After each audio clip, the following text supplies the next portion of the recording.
Welcome back to another, I would say, service management leadership podcast, but we have replaced it with the third annual Global ITAM Summit. Craig Guarente is our guest this week. Craig's been with us all three. So Craig, feel like I know you fairly well now. It's been 3 years. How are you doing? Well, first, Jeffrey, thank you very much for having me here for the third straight year. We really do appreciate it. You got a great platform here, and we're honored to be part of this. And we did the discussion with the other panelists a few days ago, and that was fantastic as well. So we're doing great. We went to our first comedy show last night. We went to a big packed stadium. Oh my. We were all in the middle of New York City and laughing and joking. And so I think for many of us, life is starting to get a little bit back to normal, which is nice. Oh, it cannot happen too soon, can it? I mean, no, except I think people forgot how to be around one another because there's a lot of drinking and some fighting. You know, you're at a comedy show and people are yelling at each other in Madison Square Garden and you're fighting over the stupidest thing. So I think we all need to just figure out how to sort of be in the same physical presence as each other now. I'm with you, especially because with my size, I walk up and I'm close to somebody and they look at me and they're like, you're a little close. And I'm like, I'm sorry. They just give you that look. So right. We are asking every guest, starting this one question. I've been on this soapbox that I don't think we see good very often, what good looks like. And so you're in this Oracle specific area. I don't want to pin you down to that box because it's still a big, big box. But what does good look like in your area? I'll tell you, when you sent me the questions, I was like, okay, this is going to be pretty standard stuff. And then I saw the questions. I was like, huh. And I really had to think about it. Because I'll tell you, my first reaction, like there's good as in like honest and kind and sort of a good person. And then there's good as in competent, sort of, you know what you're doing. And I think in my area, you can look at it in both ways because there is a lot of misinformation out there in terms of Oracle and compliance coming from everywhere. So when we say good in terms of like honesty, there's part of that out there. It's like, well, who are you going to listen to when it comes to these big multi-million-dollar issues? But I think what you meant was more on the competency side, right? Yeah. So when I saw that, I'll tell you, I got a little angry. I'm sorry. No, it's good because I was like, good is terrible. Like if you're good, like Oracle is great at auditing. Yes. And if you're good, if you have a good team, good teams don't win championships. Right. Like they might get to the playoffs, they might win a few games, but they are not going to be a great. Good is like the baseline. Like you just need to be good to survive almost.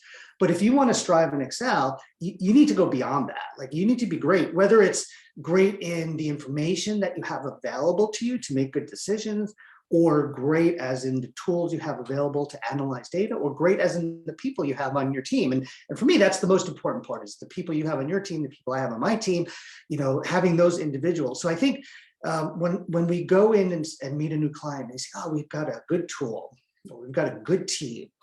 My first reaction is, these guys are screwed, right? Yeah. They don't have it, right? I want to hear someone say, we've got a great, amazing organization and we have this locked down, right? Now, obviously, companies don't come to us when they've got that in place because they've sort of got other issues.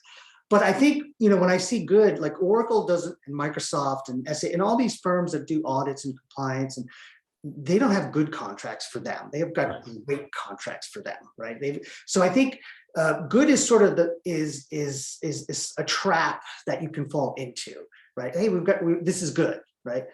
No, you need to be, and what's that book, Good to Great? Like that, which I never read, I will admit that, but that sort of mantra is, we need to look at the information that we have, the tools that we have, and the people and the experience that we have, and we need to. And it's not one or the other. Sort of, some companies have great people, but they haven't invested in tools yet, or they've got some really amazing tools, but they don't have the sort of expertise to read and analyze and sort through the data. So I think obviously, if you're not good at something, that's the first step is like, let's get, we tell people, when you're dealing with Oracle, we want to spend less with Oracle. Okay, great. first step, stop the bleeding, stop spending more. So first step is good. Let's get there. And then how do we move on from that? So for me, I looked at good as sort of in an almost negative way, which I know is maybe that's my Jersey coming out in me. I don't know. But I think we need to be better than that, because I think the vendors have spent 40 years crafting contracts and licensing practices and auditing practices specifically targeted to help them, not to help you. So you need to be able to counter that. And you don't do that with being good. You do that with being amazing. Oh yeah, and I do believe in that book. Good, and good is the enemy of great is the underlying thing, which is what you're saying. And when my son was like 13 or 14, everything came natural to him. So he was always good. So he didn't invest in, getting better.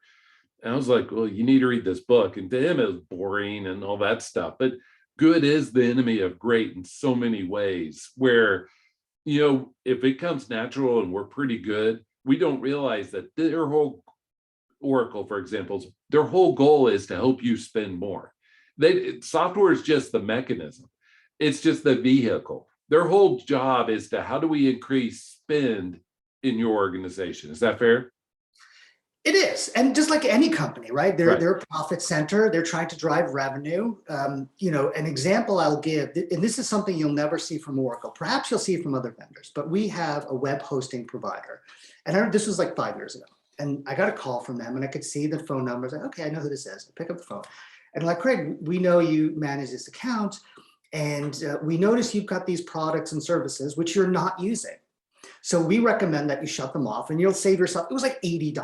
You'll save $80 a year. I was like, okay. And I literally said to the person, what's the catch? Like, why are you calling me? And I'm like, no, we just want you to be satisfied and get good value for money, right? So that never happens at Oracle, right?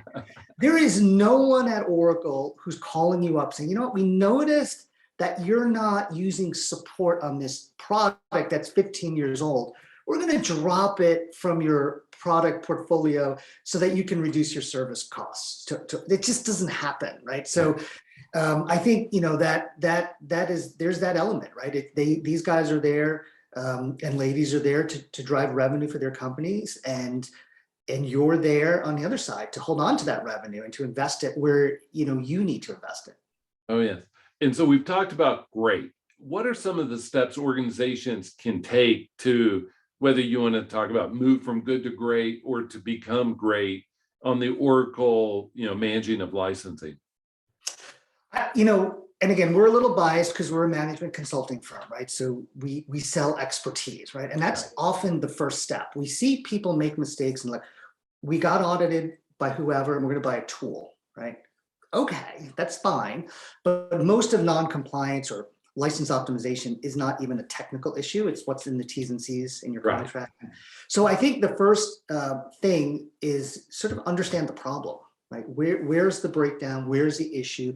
Where's the opportunity? Don't rush out. Don't rush out and get a consultant. Don't rush out. Like, think about, bring the team together. It's a cross section of organization. It's your legal department. It's your IT department. It's, listen, if you need help with that, that's great. There is a ton of information out there on the internet. Like, I could do a Google search on Oracle licensing and there will be 1 million articles that pop up on using Oracle on VMware or something like that. So that can be a little intimidating, right? So when we talk about organization being great, we think about sort of the 3 buckets, right? It's the people, it's the tools, and it's the information they have available to them, right? Those are the 3 buckets. And some companies start one and then they pivot to the other.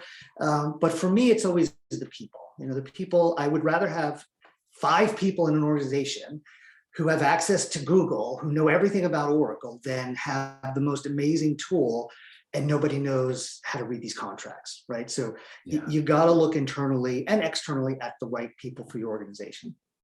Yes, and people, like, I've always been a believer in, it's the people, right? Like, and it's funny how only the last 2 years has this become a popular thread, because before that, everybody was, oh, got to invest in more tools. We got to do this. And now they're talking experience and how do we invest and keep our people. And I almost want to say that's being reactionary. You should have been doing it all along, but that's a different story, right? Oh, absolutely. Listen, it's, the biggest, I've been hiring people, I've been leading organizations for 27 years now. The most important thing I ever do is who you bring in. Right? That will set you up for success or failure. It's who you hire and who can you retain, who doesn't leave. And sometimes it's the other side. It's like, who do you have that shouldn't be there anymore in a different position? So those are the biggest, most important. And it's not just software asset management. It's right. Any department anywhere, right? Oh yeah. You could be a chief of a fire department and you want the right fire people in there who can do the job. Especially with culture nowadays. I don't want to get sideways on this, but culture determines so much, even in this area, on how you handle the vendors, how you handle the data. Culture will define so much that maybe we don't expect at first glance. Yeah, culture is really important. And, we can, back in the day when we used to travel, right? So we're starting a little bit of face-to-face again. When we would go to customer sites, I could tell a lot about the organization by the reception desk. Yes. Like if you went, we had, just in the same visit, we were down in Florida, we had 2 customers to visit back to back, one day and the next. The first day, we would go to this big corporate center and they knew who we were. They knew who we were meeting. They had our badges printed out. They gave us the Wi-Fi password. They asked us to sit down. Someone came and got us and brought us into, then we went to the next one. And that went well for that process. The next day we go and there's no one at the reception. Like literally there's no one there. So I had to call up our sponsor and he comes down and he's like, listen, I have to go get something to eat. Here's my badge. Let yourself up. We're on the 4th floor. Here's my office number.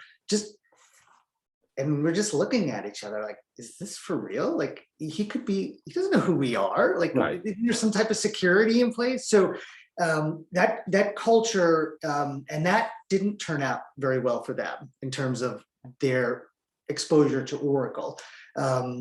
It was less well than it could have been.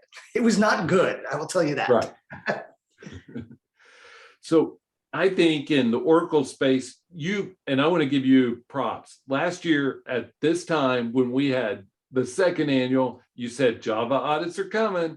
Java audits are coming, folks. And some listened, some did not. But so what disruptions, you could continue the Java theme, but what other disruptions are coming on the horizon in your area? Well, I think, the disruptions are already there. It's just a matter of how intense they will be. Oracle does the same thing that they did 30 years ago in terms of how they audit. And sometimes they change what they want you to buy, right? So it used to be they wanted you to buy database, and then they wanted you to buy ERP applications, and then it was Exadata, and now it's cloud and Java, right? So, but the tactics are exactly the same. It's just the shiny object that they want you to buy at the end. So I think what we're going to see, and we've started to see it, is Oracle cloud renewals. And I think people are going to be really surprised because we've seen a couple already where if you think about you're a user of Salesforce or something and you have 50 users and then you go down to 40, you would expect your cost to go down by 20%. We're seeing Oracle use the same playbook that they're doing with on-premise support, where it doesn't matter if you reduce your licenses, you're going to keep paying the same for support. Now we're seeing customers go to Oracle, say, hey, I'm using this product. I'm using your human capital management product. I have less employees. COVID took a hit, so we don't have that many people to manage anymore. And Oracle says, yeah, great.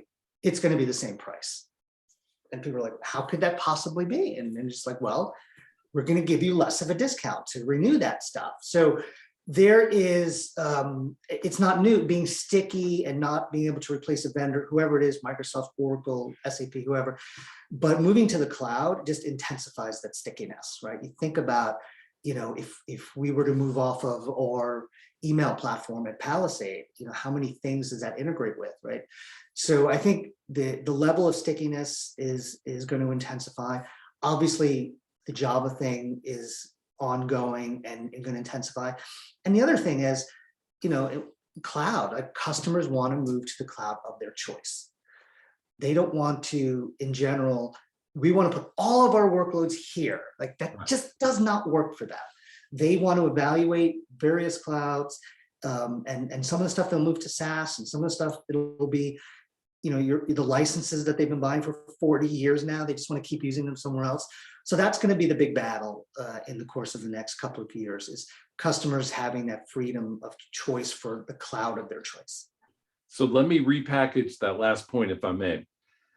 The cloud vendors, Oracle and not, are going to make it more difficult for you to put your Oracle databases in a Microsoft cloud, right? And then be able to move it to an Amazon cloud. And there's going to be this wrestling match of, no, you can't make that move. You got to now, if you're going to move it, you have to put it in an Oracle cloud or something like that. Is that right? And they're doing it on so many different levels. When you think about Oracle's approach, putting non-contractual policies out on the internet and then pointing to them and then changing them. That's the classic move. Telling customers you won't get support on that cloud, telling customers you can't license, you just literally can't move stuff over there, putting things actually in contracts that limit an ability, even things, if you look at how Oracle releases new products, customers are, because Oracle doesn't split up how they report revenue anymore. Let's say they make $17 billion a year on maintenance, right? It's 95% margin. Guess what? The next version of Oracle database, it goes on Oracle Cloud first. Those people who are giving you $17 billion a year, they're now in the back of the line, right? So things like that. So it's not one thing that Oracle is doing. It's a multitude of things that Oracle's doing. So for customers, there's two challenges. How do you move to the cloud of your choice? And how do you stay on the cloud of your choice, right? Because again, I put my red hat back on, my big Oracle hat. And my customer says, hey, we picked Google Cloud over your cloud. Okay. Am I going to stop selling to them? Am I going to stop trying to convince them to move? Because it's still Oracle licensing, right? So I think that is going to be an ongoing struggle, is not only getting to the cloud of your choice or the clouds of your choice, but then staying there. It's just how much arm twisting are they going to do to get you, push you to where you want? And you were mentioning all the products and which ones they're trying to incentivize. Only as in my mature years recently have I realized that that's everywhere. You walk into a furniture store, they get different commissions on different products. You walk out to a car dealership, they get commissioned differently. And even in the way we consume news, whatever that means to anyone, is we hear what people want us to hear. And you're telling me this is the same. They're going to nudge you strongly or softly in the direction they want you to go. Yeah, and you think about the furniture store. Imagine walking into a furniture store and you've got some people who sell beds. Yes. Some people who sell kitchens, and some people who sell lighting, and some people who sell electricity, and some people who sell carpeting, and they're all getting compensated on selling. So this person who sells carpeting, he doesn't care if you buy lighting, right? Oh, we spent $50,000 remodeling our house with your lighting. I don't care. I didn't get any comp on it, right? I lose my job if you don't carpet your, living room with my stuff. So, that's the complexity. So you can see, obviously Oracle doesn't tell me what their comp plans are anymore, but you can deconstruct Oracle sales behavior and figure out, okay, how do we make this work for a client? Again, as we said in the beginning, none of those 50 sales reps who manage big accounts are getting paid to help you save money or getting paid more when you're happier, right? Or none of them get paid more when they're good sales reps. They get paid more when they sell more stuff, whatever that means. Maybe that's Oracle's definition of good, is how much did you sell, right? And that's a valid definition of good for a salesperson, right? But you always have to think, at what cost? What did you leave behind when you sold that? And that's a tricky question as a consumer, because you're trying not to overspend.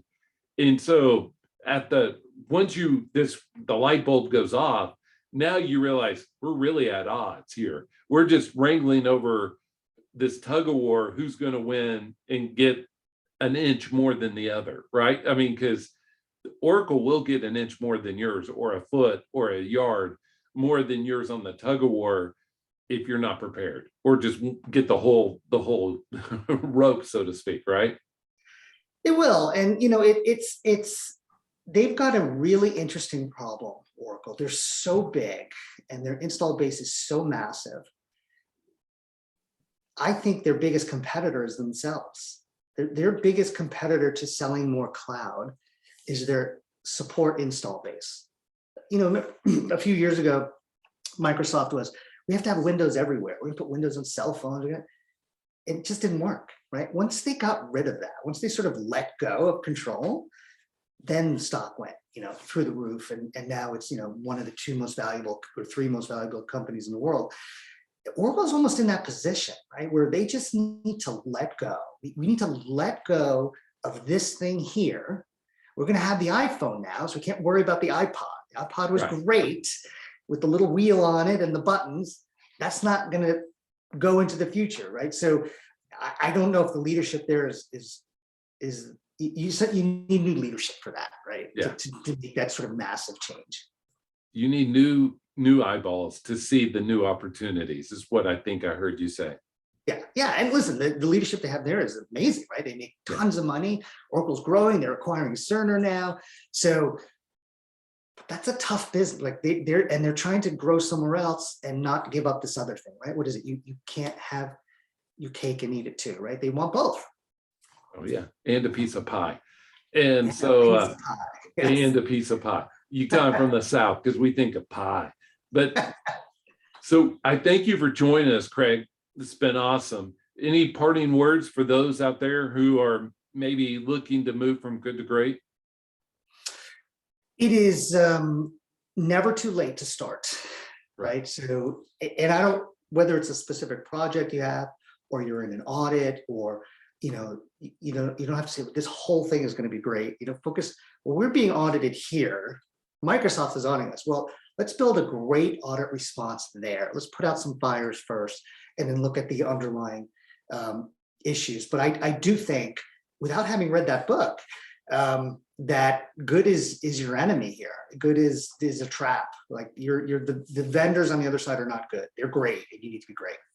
Oh yeah, it's like stepping into the ring with Tyson. You and I are old enough to remember Mike Tyson, and he would say everybody's got a plan until they get hit in the mouth.